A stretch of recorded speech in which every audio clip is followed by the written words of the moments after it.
Você já percebeu que tem muita gente que não consegue viver no presente? Ela vive pensando na conta que tem que pagar, na pia que tem que lavar, na entrevista que ela vai participar, mas só que ela não sabe que quando a gente nasceu, a gente tá preso em um único dia. O dia de hoje. O ontem está no túmulo e o amanhã só existe no calendário dos tolos. E eu quero te ajudar a você parar de sofrer por um futuro que nem existe, para você não viver no medo e na ansiedade. Então escute bem, cavaleiro e cavaleira. A ansiedade, ela não é necessariamente ruim. Entenda esse ponto. A ansiedade tem como objetivo de ter êxito, e não gerar dor. A famosa balança da dor do prazer, né? Porque a ansiedade, ela não tem o propósito de aparecer para te fazer algum mal. Pois eu acredito que Deus, ele não criou as emoções, não criou emoções boas e emoções ruins. Desde o princípio, eu não acredito nisso. O que eu acredito é que a forma que a gente usa essas emoções que fazem elas nos afetarem. Exemplo, o medo, ele tá te preparando para uma tal situação. Exemplo, você vai lá para uma entrevista de emprego, aí você já fica meio com medo, meio com ansiedade. Por quê? Porque já tá te preparando para você não falar bobeira, para você não falar coisa errada, entende? Eles não são maus, mas pode gerar muito mal se você não saber governar eles. Existe um medo bom e um medo ruim. O que é um medo bom? O medo bom é aquele medo de não conseguir passar a rua sem olhar para os dois lados. Esse é um medo bom. Por que é um medo bom? Porque ele te protege. Se você tem medo de atravessar a rua sem olhar para os dois lados, isso diminui drasticamente a chance de você ser atropelado. Ou de você ter medo de grandes altitudes, exemplo. Isso faz você não ficar em lugares altos, entende? O medo é uma forma de proteção. Só que existe o medo bom e o medo ruim. O que é o medo ruim? O medo ruim é aquele que você já acorda já com medo do futuro. Aquele lá que você acorda já sentir ansiedade da faculdade, do medo. Ou aquele medo que que você tem medo de investir numa coisa nova. Aquele medo que te paralisa, que não deixa você continuar. Você tem um projeto, mas você tem medo que as outras pessoas vão achar. Você tem um sonho, mas você tem medo de você se machucar muito, entende? Esse é o medo que paralisa. Eu vou te dar um exemplo. Quando eu era criança, eu sentia muita ansiedade por conta da escola. Sabe, eu era pequenininho. E eu acordava no meio da noite, eu ficava muito ansioso mesmo. Que minha mãe teve que até me levar pro médico. Porque eu acordava no meio da noite e já tava com aquele medo de ir pra escola. Isso é até engraçado, porque a escola, eu não tava sofrendo bullying não, né? Eu não tava sofrendo bullying nem nada. Só que eu tava com medo, uma ansiedade. Eu sentia ansiedade toda vez que aquele despertador tocava. Mas só que eu nunca disse isso pra minha mãe. Nossa, era um inferno ir pra escola. Porque o pior não era na escola, mas antes dela. Talvez seja porque eu já tava compreendendo como é que era o sistema. No sentido de saber porque a escola é tão inútil, tão imbecil. Mas só que eu tive essa ansiedade. Só que essa ansiedade não foi uma ansiedade boa. Mas uma ansiedade boa que eu tive recentemente, quando foi uma entrevista de emprego. Lá, ou na primeira entrevista, eu fiquei meio ansioso, porque, bem, é a primeira vez que a gente faz uma coisa nova. E como a gente é humano, a gente meio que tem medo das coisas novas. O ontem está no túmulo. O que dá pra fazer com ele é um ressignificado. E o futuro, pior ainda, porque as pessoas falam... Ah, eu vou trabalhar aqui porque o salário é garantido. Mas deixa eu falar uma coisa. Nada é garantido. Nada é garantido. Para alguns, a única coisa garantida é a morte. Mas, sinceramente, para mim, a única coisa garantida é a fé. É a fé. A fé nos meus projetos, é a fé em Deus, a fé que um dia eu subirei, entende? Essa pra mim é a minha única garantia. Só que o problema é que as pessoas ficam preocupadas com o dia de amanhã. E isso vai gerar um combustível do fracasso, da tristeza, da amargura. Mas então, como é que a gente pode vencer isso? Vem comigo. Primeiro a gente tem que compreender o que a Bíblia nos aconselha. Então vamos lá. Portanto, eu digo que Jesus está falando. Não se preocupe com a sua própria vida, quanto ao de comer ou de beber, por conta que essas eram as preocupações das pessoas daquela época. Nem com o seu próprio corpo, quanto mais ao se vestir. Não é a vida mais importante do que a comida e o corpo mais importante do que a roupa, né? Porque tem muita gente que coloca o foco nas coisas erradas. Observe as aves no céu. Não semeiam, nem colhem, nem armazenam em celeiros. Contudo, o Pai Celestial as alimenta. Não tem vocês muito mais valor do que elas? Quem de vocês, por mais que se preocupe, possa acreditar uma hora que seja a sua vida? Se até Deus alimenta os pássaros para que eles não passem fome, para que eles não morram. E os pássaros, caso você não saiba, eles têm um valor menor do que um ser humano. Se até Deus se importa com eles dessa grande forma, então imagina a gente, que tem um valor maior do que os passarinhos. Por que vocês se preocupam com roupas? Veja como crescem os lírios do campo. Eles não trabalham, nem tecem. Contudo, eu digo que nem Salomão, em todo o seu esplendor, vestiu-se como um deles. Se Deus veste assim a erva do campo, que hoje existe e amanhã é lançada no fogo, não vestirá muito mais a vocês, homens de pequena fé. Ele fez uma comparação com a planta, né? Planta, flor, enfim. Ele fez uma comparação que até mesmo uma planta que faz o seu trabalho, até mesmo essa planta que é uma coisa bem mais simples, Deus dá muito valor a ela. Deus dá muita importância para ela, para que ela cresça. Se até mesmo para as aves dos céus, para essas plantas aí, para os livros, não sei se é planta, mas enfim, detalhes. Se até mesmo para essas coisas que tem um valor menor do que um ser humano, Deus está dando muita importância, então imagina a gente. Portanto, não se preocupe dizendo o que comeremos, o que beberemos, ou o que vestiremos, pois os pagãos que correm atrás dessas coisas. Os pagãos também podem ser considerados as pessoas ímpias, as pessoas do mundo, as pessoas que não se importam com Deus, as pessoas que estão vivendo por conta própria.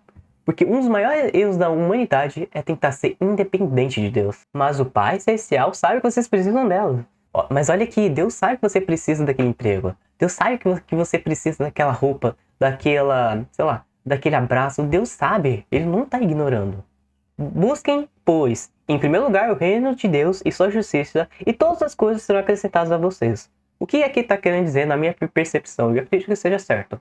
Isso não está querendo dizer vá à igreja. Isso de forma alguma, ou leia a Bíblia, também não. Porque, bem, não tinha Bíblia nessa época, né? O que tinha eram uns, enfim, eram uns papeizinhos lá, com alguns versículos, mais ou menos assim. Lembra quando eu disse que o maior erro do ser humano é tentar ser independente de Deus? É para você ter um relacionamento próximo com Deus. Procura o reino de Deus e sua justiça. Justiça. Reino de Deus. Reino de Deus. Deus.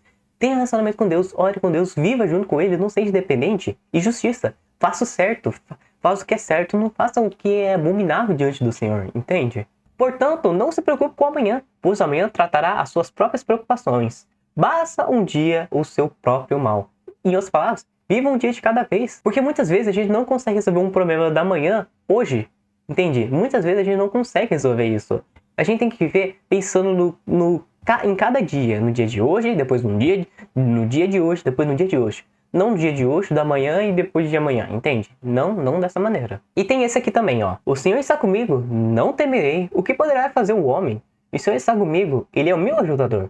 Verei a derrota dos meus inimigos. É melhor buscar refúgio no Senhor do que confiar no homem. Que o salmista, ele coloca toda a confiança em Deus. Porque ele diz até mesmo que o que poderá fazer o homem? O Senhor está comigo, Ele é o meu ajudador. Por conta que ele estava sendo ameaçado. O salmista está sendo ameaçado. As pessoas estavam tentando matar ele. Mas olha a fé desse cara, porque mesmo com isso, ele ainda confia em Deus e ainda confia na proteção de Deus. Por isso não tema, pois estou com você. Não tenha medo, pois eu sou seu Deus. Eu o fortalecerei e o ajudarei. Eu segurarei com minha mão direita vitoriosa. Mesmo que eu ande por vale das trevas e da morte, eu não temerei perigo algum, pois tu estás comigo, a tua vara e o teu cajado me protegem. Essa é a confiança. Essa é a confiança diante do medo. Não quer dizer não sentir medo. Quer dizer confiar apesar do medo. É confiar quando tudo está dando errado na sua vida. Quando você está tocando sua melhor melodia, mesmo que simples, mas você está errando algumas notas. É naquele momento que Deus chega do seu lado e fala: meu filho, me ajude a tocar essa música junto com você. Continue tocando.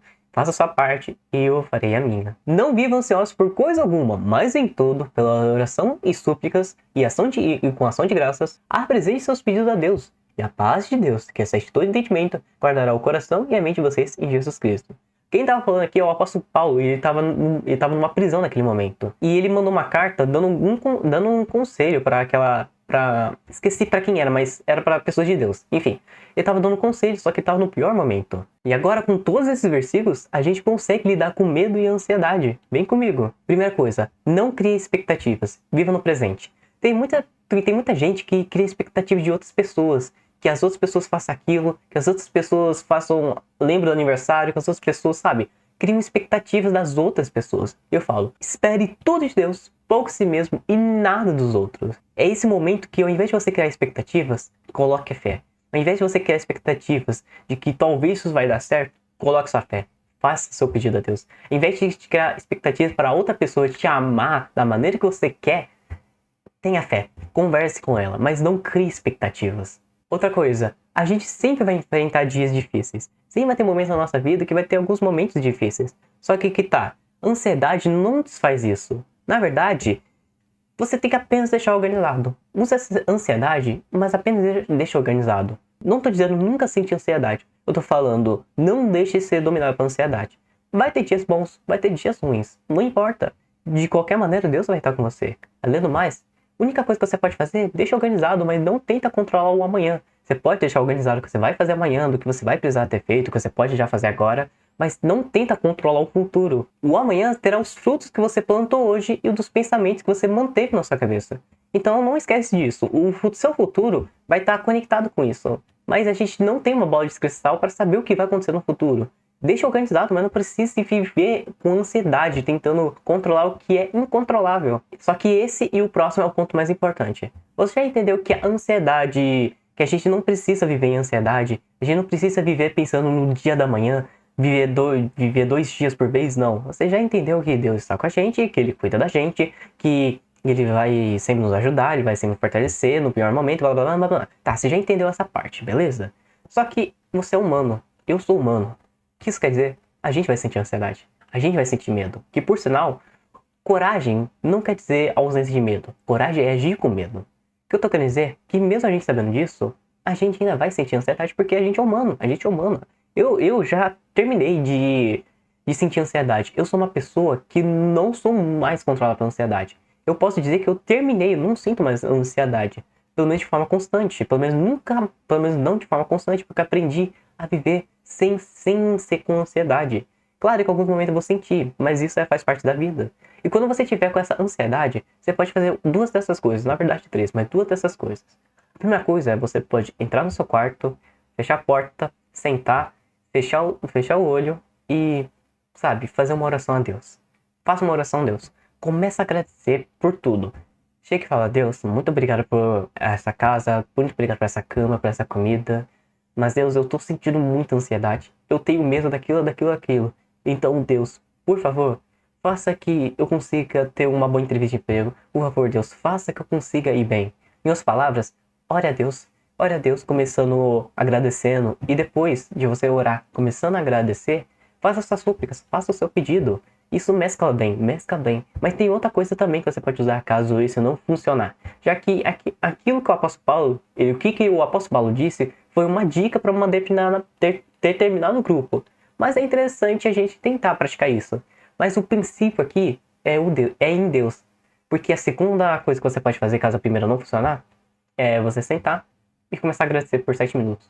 Coloca no celular um timer de 7 minutos e começa a agradecer. Você tá com muita ansiedade, no peito, senta e coloca um timer de 7 minutos e fala: Deus, muito obrigado por aquilo ali, sabe? Essa é uma dica que eu vi de um canal lá e eu achei fenomenal. Só que quando a ansiedade for fraca, quando ela for dentro do, sabe, no dia a dia, sabe? A ansiedade de leve, entrevista de emprego, alguma coisa, quando ela for mais de leve, mais, como posso dizer, sem motivo, você só tá sentindo ansiedade, pronto. Quando essa ansiedade for bem mais fraca e você precisa livrar dela mais rapidamente, faça a respiração quadrada, que é inspirar por 4 segundos, segurar por 4 segundos e expirar por 4 segundos. Ou seja, cavaleiro e cavaleira, não vive ansioso pelo futuro, mas se você está sofrendo pelo veneno das preocupações, eu fiz esse vídeo para você. Muito obrigado por assistir esse vídeo, fique com Deus e até!